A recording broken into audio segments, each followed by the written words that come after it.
Assalamualaikum warahmatullahi wabarakatuh. Halo semuanya, perkenalkan nama saya Silvi Triandini, NPM C0C0200026, mahasiswi D3 Akuntansi, Fakultas Ekonomi dan Bisnis, Universitas Bengkulu. Pada hari ini saya akan membahas materi tentang karakteristik dan lingkungan sektor publik. Baiklah, langsung saja, ini dia video pembahasannya. Karakteristik dan lingkungan sektor publik.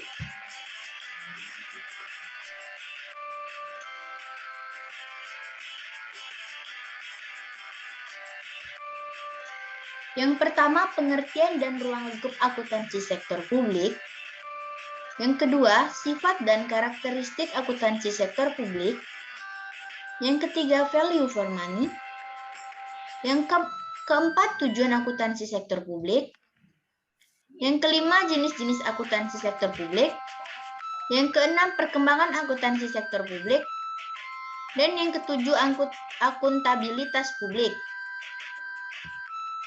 Pengertian dan ruang lingkup akuntansi sektor publik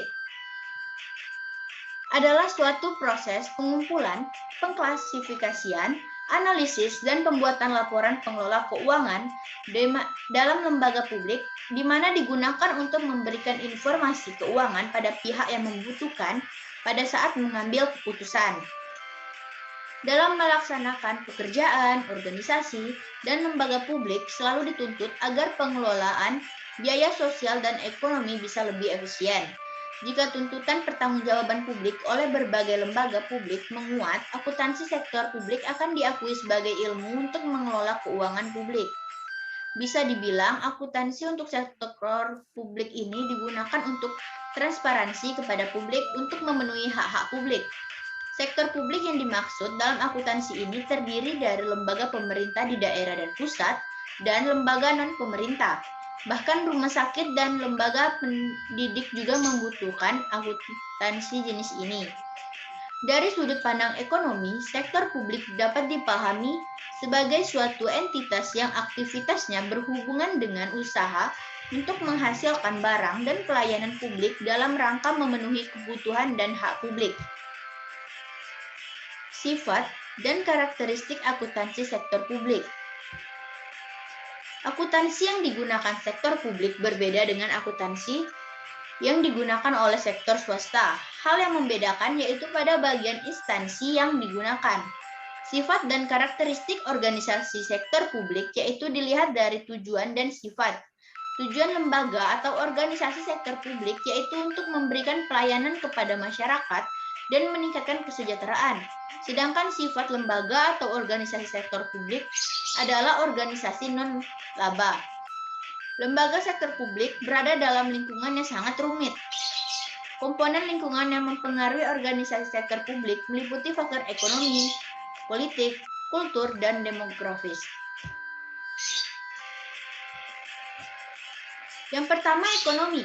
Komponen terkait ekonomi yang mampu mempengaruhi lembaga sektor publik terdiri atas yaitu tingkat inflasi, pertumbuhan sektor ekonomi, tenaga kerja produktif, nilai kurs atau nilai tukar mata uang, infrastruktur atau sarana dan prasarana, dan tingkat pertumbuhan pendapatan per kapita.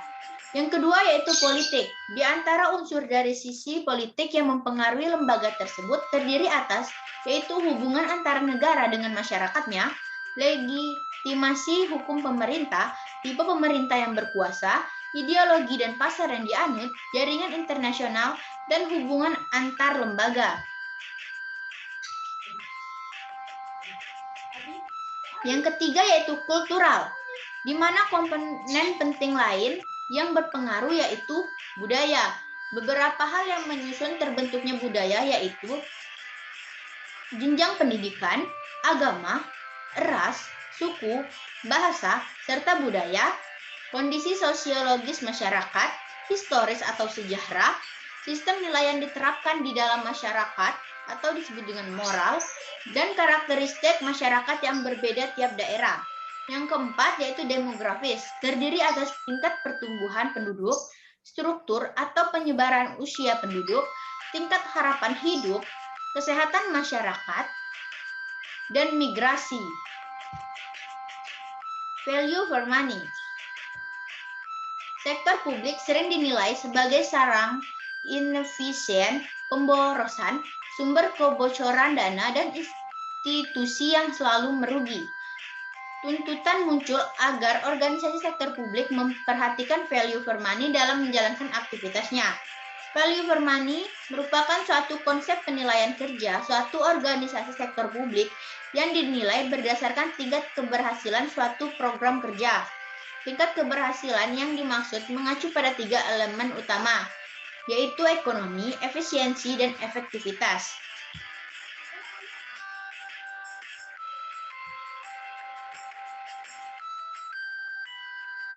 Ekonomi. Indikator ekonomi yang merupakan perolehan input dengan kualitas tertentu yang didapatkan dengan harga terendah. Ekonomi adalah suatu perbandingan input dengan input value yang dinyatakan dalam satuan moneter. Indikator satu ini juga berhubungan dengan kemampuan suatu organisasi mampu meminimalkan input resources yang digunakan. Salah satu cara paling umum dengan menghindari adanya pengeluaran yang tidak diperlukan.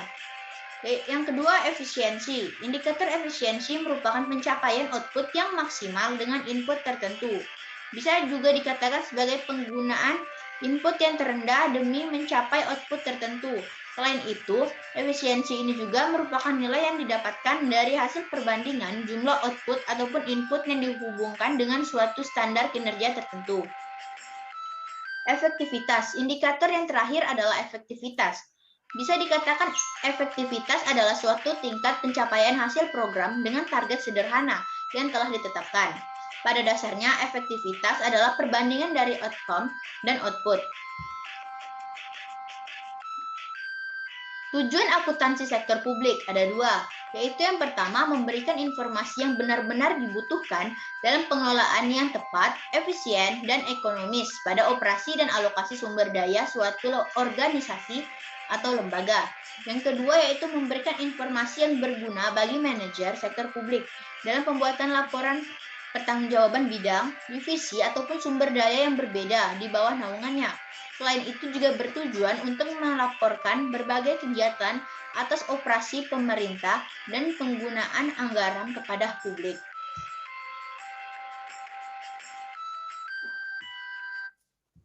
Jenis-jenis akuntansi sektor publik ada 2, yaitu yang pertama akuntansi pemerintah atau governmental accounting. Akuntansi pemerintah dalam penerapannya menggunakan data akuntansi sebagai informasi yang berkaitan dengan berbagai transaksi ekonomi dan keuangan pemerintah, di mana akan diberikan kepada pihak eksekutif, legislatif, yudikatif, dan masyarakat di dalamnya. Pada akuntansi pemerintah ini dapat dibedakan menjadi 2, yaitu akuntansi pemerintah pusat dan akuntansi pemerintah daerah. Sementara itu, pada akuntansi pemerintah daerah dibedakan menjadi 2, yaitu akuntansi provinsi dan akuntansi pemerintah kabupaten atau kota. Yang kedua, akuntansi sosial atau social accounting. Merupakan bidang akuntansi yang mencatat peristiwa ekonomi pada organisasi non-profit dan nirlaba yang dijalankan khusus untuk lembaga makro seperti partai politik, masjid, dan berbagai lembaga masyarakat lainnya. Perkembangan akuntansi sektor publik. Pada tahun 1970, adanya kritikan dan serangan dari pendukung teori pembangunan radikal, menunjukkan kesan untuk mempertanyakan kembali peran sektor publik dalam pembangunannya. Benarkah sektor publik dapat menggerakkan dan mempertahankan pembangunan?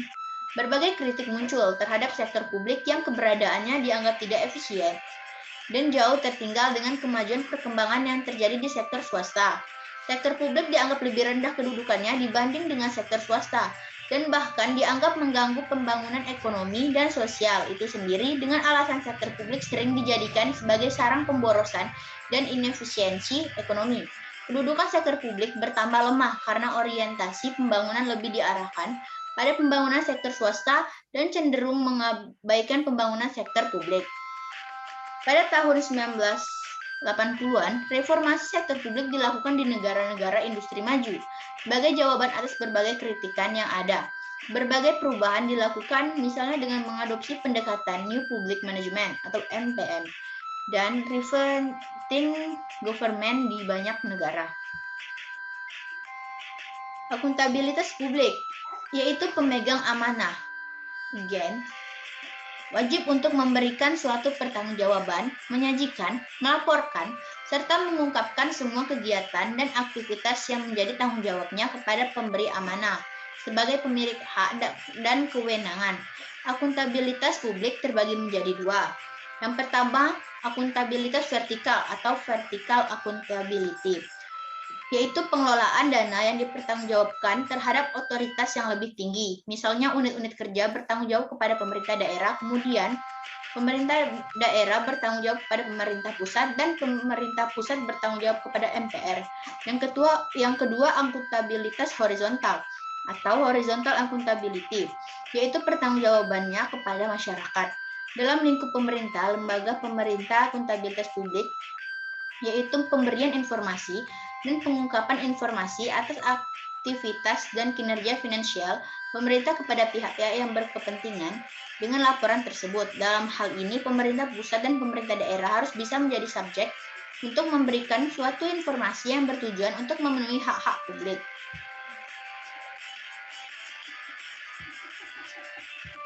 Akuntabilitas publik yang dilaksanakan oleh lembaga sektor publik terdiri dari 4 dimensi. Keempat dimensi akuntansi publik tersebut adalah sebagai berikut. Yang pertama, akuntabilitas kejujuran dan akuntabilitas hukum, di mana akuntabilitas kejujuran berhubungan dengan penghindaran penyalahgunaan jabatan, sedangkan akuntabilitas hukum terkait dengan jaminan adanya kepatuhan terhadap hukum dan peraturan yang lainnya yang telah disyaratkan dalam penggunaan sumber dana publik. Yang kedua, akuntabilitas proses, yaitu akuntabilitas proses lebih mengarah apakah suatu prosedur yang digunakan saat melaksanakan tugas sudah baik, yang mencakup lengkapnya sistem informasi akuntansi, sistem informasi manajemen, serta prosedur administrasi.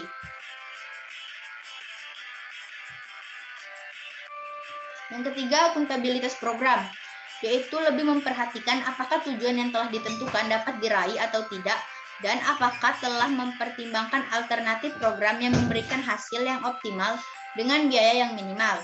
Dan yang terakhir, akuntabilitas kebijakan, terkait dengan pertanggungjawaban pemerintah, baik pusat maupun daerah, atas suatu kebijakan yang diambil pemerintah terhadap DPR atau DPRD, serta masyarakat luas.